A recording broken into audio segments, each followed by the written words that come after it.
Um, okay. Hello, everybody. My name is Chris Meckley from ACI Aquaculture. I am the CEO and the co-owner of aquaculture facility in Plant City, Florida. Some of you may know us, some of you do not. We have been working very closely here with my friend Chris Wood, and I'll turn it over to him. My name is Chris Wood. I'm the marine scientist, chief science officer at Captiv8 Aquaculture. We are a consulting and manufacturing company located in the Northeast.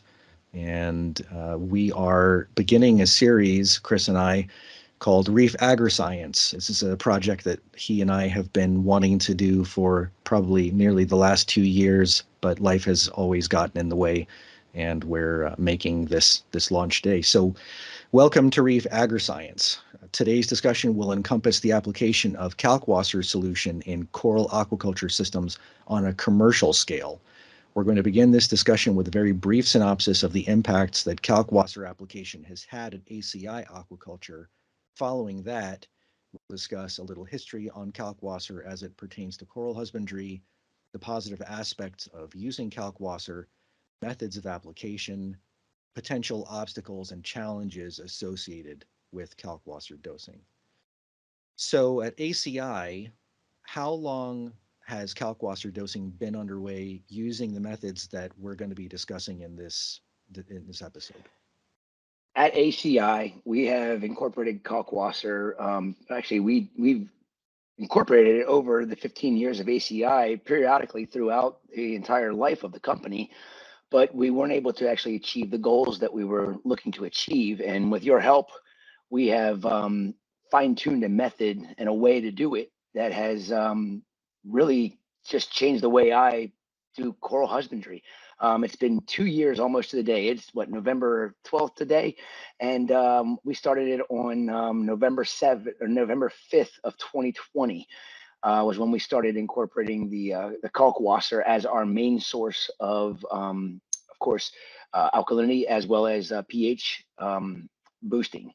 I say boosting, I mean the pH is suppressed in our systems, and that was the biggest concern that I have had.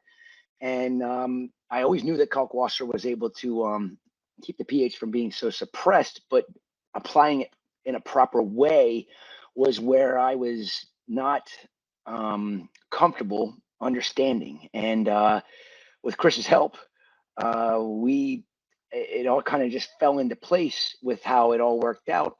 But he gave me a scenario and a way that he thought it should be done. And luckily, when I started working with it and dosing it instead of just dripping it or using it for like an auto top off, and we just dosed it according to what our evaporation rate was in our system, it was like, wow, why are people not using Kalkwasser? And this was just a week into it. The differences that we saw with stability in the system had changed dramatically.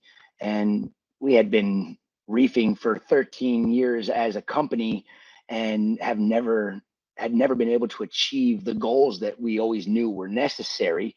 And with, again, like I said earlier, with Chris's help, I've redefined how I will reef for the rest of my life, because it is a method that will save money, and the results, as we're going to talk about here in this first episode of Reef Agriscience, the benefits of doing it. It's going to open a lot of people's eyes to how simple reefing really can be if it's done with the right products properly.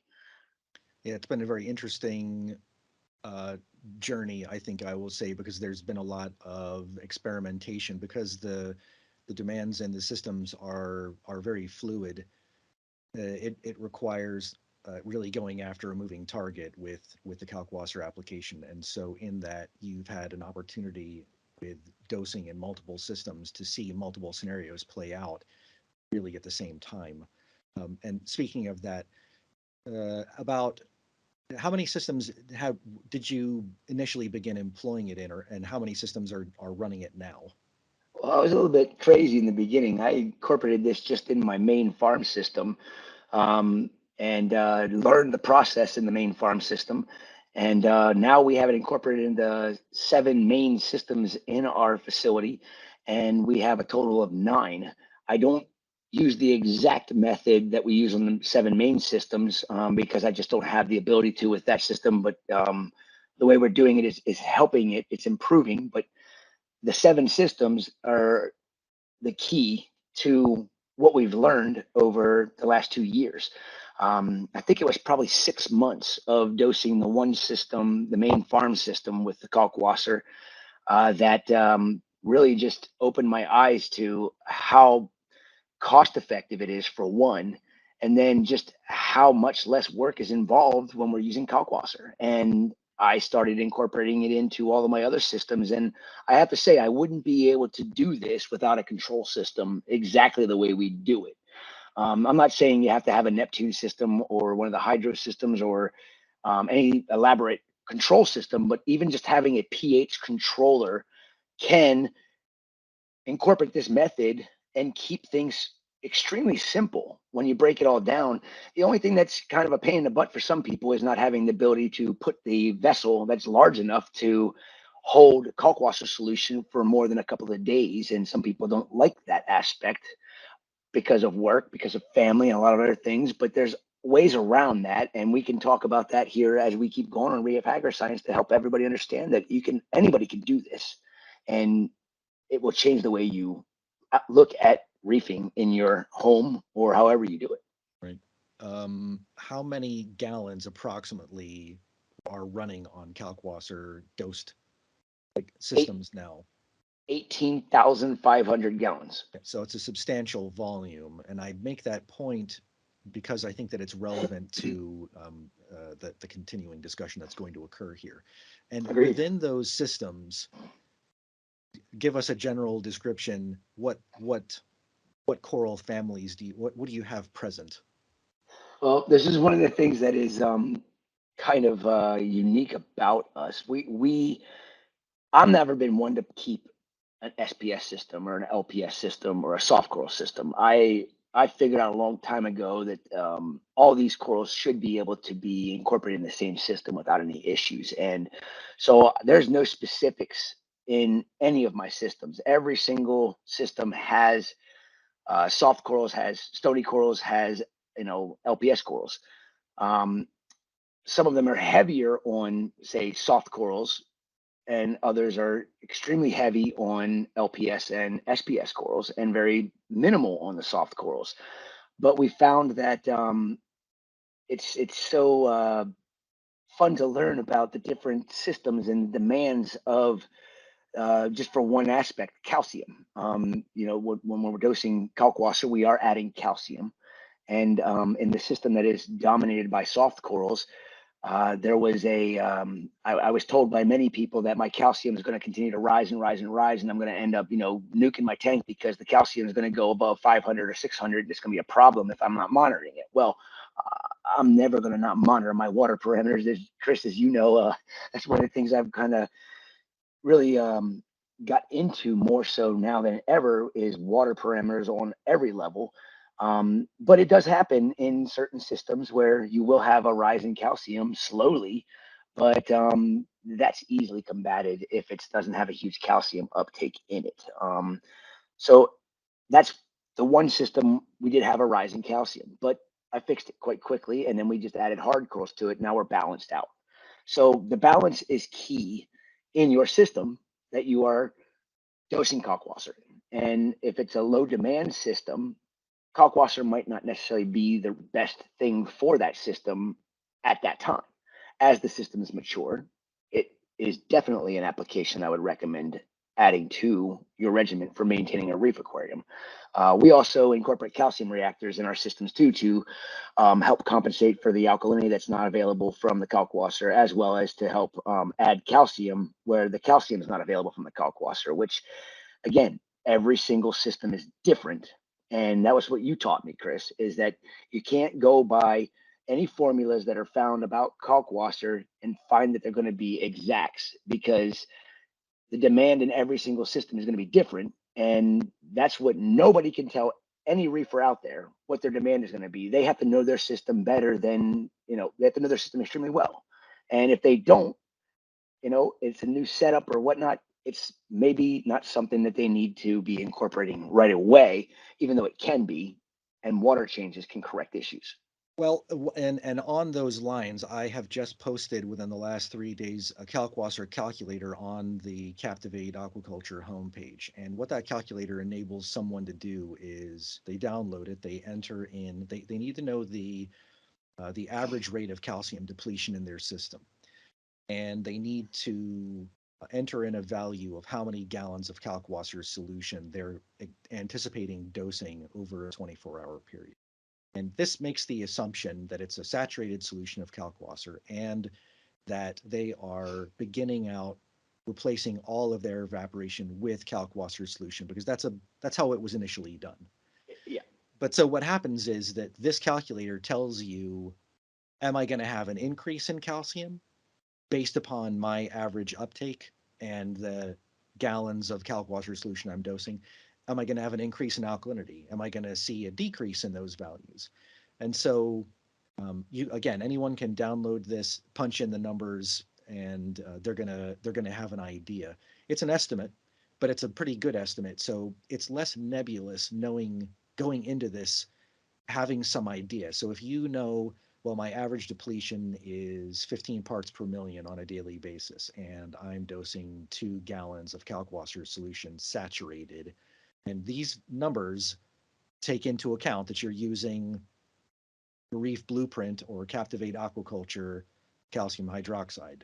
That is key. I say that because those values are calculated based upon the purity of our material. So I can't say that it's going to be significantly different, but that's what the numbers are based on. So what someone's going to determine then is what impact is the Kalkwasser going to have on alkalinity and on calcium in their system, and do they have to mess with it beyond that? So it's a little bit less nebulous and a little bit more quantitative.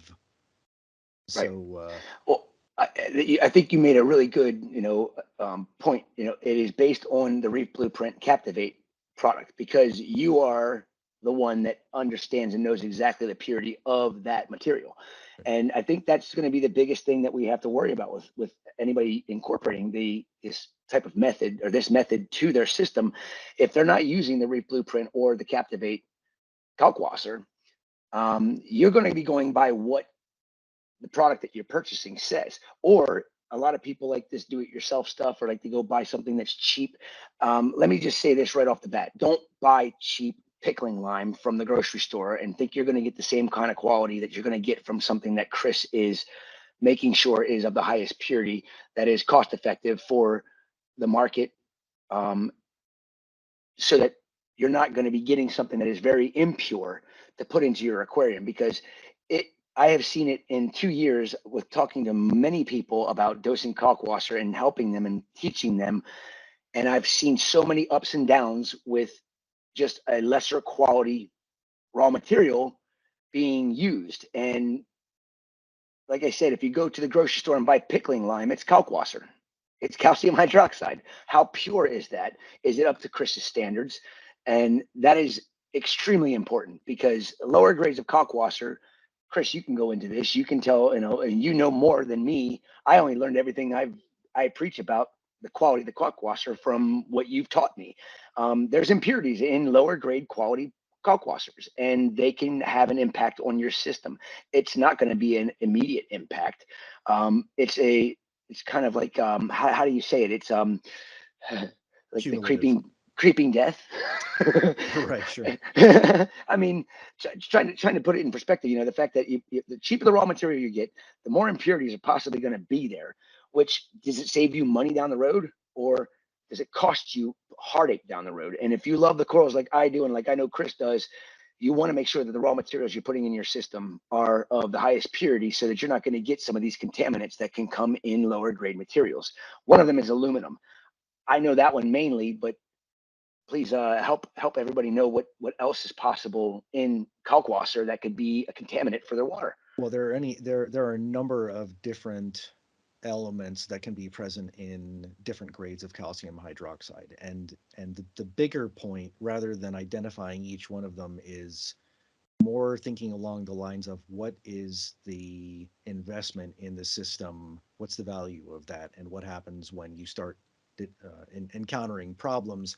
You run an ICP and find out that something that you're adding is contributing a very offensive contaminant. Like, give an idea of how many corals is in one of those systems or in all of those systems that are being dosed. Exactly. I Quite a mean, few. yeah, and a lot of these impurities, they don't. They're usually elemental. They're considered a toxic element, and they will build in your system because a lot of the times they are not utilized by, say, a bacteria or something in the system that will help to naturally remove it. So when they build, it could take 6 months, it could take a year, it could take 2 years for some of these things to build to the point of toxicity in your system. And where do they go in your system? Do they go in your rock? Do they go in your sand? We don't know all of that information, but we just know that they're not good. And the purity of the raw materials going in your aquarium is key. Don't think that cheap is better, because it's not going to save you money in the long run, especially if you value your animals. I've seen it multiple occasions where somebody's using cheaper, like pickling lime or whatnot that they bought. Oh, it's just, Mrs. Blah, blah, blah, it's just pickling lime I got at the grocery store.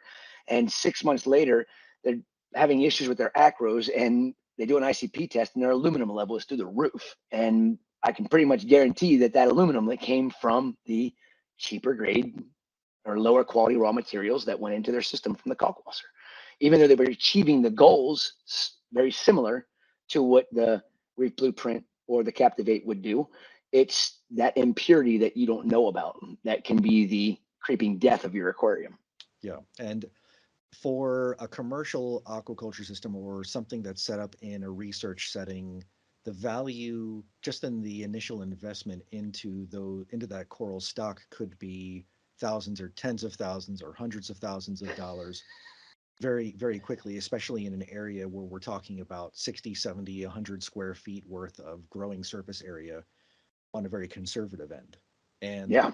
even a reef aquarist at home, probably with a 90-gallon tank, might have $5,000 worth of corals in their system very Or more. easily. Yeah, I mean, Easy. it could be a considerable amount of money when those corals start to uh, respond poorly because there are contaminants in the system, and it becomes determined that some of those contaminants came from material that was of a less than ideal purity, then it becomes a problem. So since since incorporating Kalkwasser dosing into the systems, and I remember having this conversation after our conversation not long after you had incorporated Kalkwasser on the first system.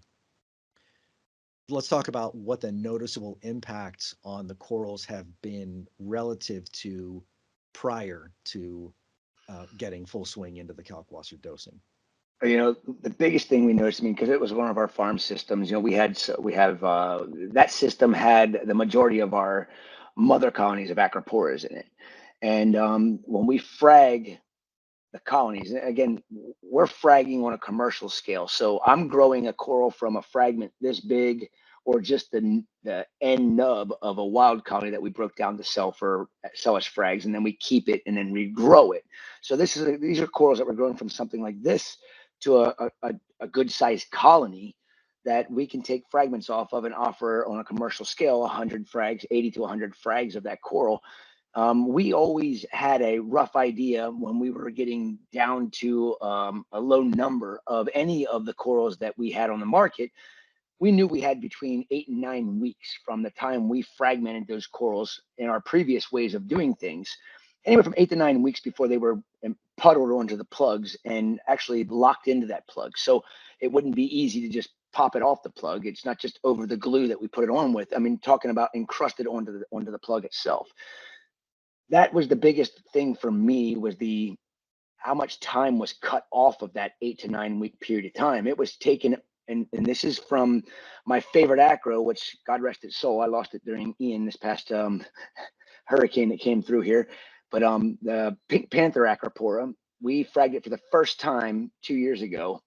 And it was literally 3 days after we started the Kalkwasser method. That coral, to my surprise, was ready to sell in about 5.5 weeks. And I remember calling you, and I'm sure you probably remember the excitement that I had was, oh my gosh, this coral is growing like a weed. I've never seen anything grow this fast. And that wasn't the only coral. So I thought, at first I'm thinking maybe it was just that particular coral really responded well to the pH not being so suppressed, it being, stabilized at an 8.3 average for that 5.5 week period of time, where it was always going up and down between like a 7.6 all the way up to an 8.15 area for its entire life in the system. And it was doing extremely well. But with the pH getting to the 8.3 average, so it never fell below 8.28 because of the Kalkwasser dosing and other things, which Chris and I'll get into in other episodes. When we were able to offer that coral up for sale at 5.5 weeks, it was like a week before the year-end sale that we have every year. And I'm like, well, I guess we just have to wait until the beginning of the year to do it. But all the other acros that we fragged in that same period of time, they were all encrusted and ready to sell too. And some of those corals were, I thought, extremely fast growers, and they were probably closer to the 7 to 8 week mark. And they ended up being down in the 5 week mark when they were ready to sell, from fragment mounted to encrusted. So overall growth of the corals went through the roof. I mean, unlike anything I had ever seen. And we also noticed huge amounts of calcium uptake. And I actually just experimented the whole first 6 months with the calcium levels, because they were all the way, I used to keep them at like 450. And I learned really fast with Kalkwasser that it doesn't make a difference if it's 450 or if it's 325. It makes no difference whatsoever in your growth. And I still like to keep it up there, the 390 mark, 400 mark, just for, my own head. But the calcium uptake was massive compared to what it used to be. What And salinity value were you keeping that? we were keeping our corals at 35 ppt. Okay. And since then, we've evolved the method, and we now keep our corals at between 35.5 and 36.5 is where I like to keep my salinity. And I see good things all the way around with the salinity being that high. We can get into that at another time, but there's some major differences that happen. But so we since we run the calcium reactors on the system as well, and I always had my calcium reactors being controlled by my apexes. I know I did not always, but previously, I think it was a year before that, I put Apex on finally, and I used them to control my calcium reactors with the Trident, testing my alkalinity. And to my surprise, my calcium reactor didn't run for 6 months on that system, but my alkalinity value went all the way up to, if that system was at like 10.9 at the highest, and it took 6 months for that alkalinity value to fall back into the normal ranges that I'd like to keep my alkalinity at, which is like 8.3 to 8.5. And the rule in the Apex was to turn the calcium reactor off at 8.7. Well, for 6 months, it didn't fall down below the 8.7 mark. And even after it did, it still would fall down below the 8.7, like 8.65. The calcium reactor would kick on, and the alkalinity would go all the way up to 9.2, 9.1, just for a 6-hour run of the calcium reactor. So there was a lot of learning that I had to do in there. And, I thank you for keeping my head straight the whole way through this, because I was a numbers guy. I was an alkalinity, I was a calcium, I was a magnesium. I was 100% all about those three main parameters. And you helped me learn that it's not necessarily those parameters that are the most important. It's something that nobody talks about, and that is pH.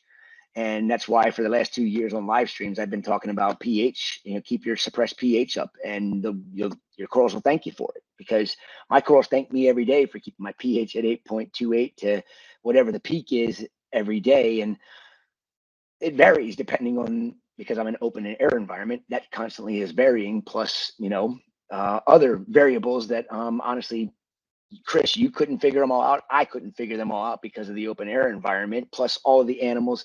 There's so many things you're not going to know, but you're going to be able to observe them and learn a little bit by little bit and maybe figure most of this stuff out. That's the process that is probably the most exciting for me, is learning something new on a daily basis. And if that's what you're all about, dosing Kalkwasser and not dosing a part A, part B solution will change the way you look at everything you're doing when it comes to your reef aquarium. It'll save you time and money.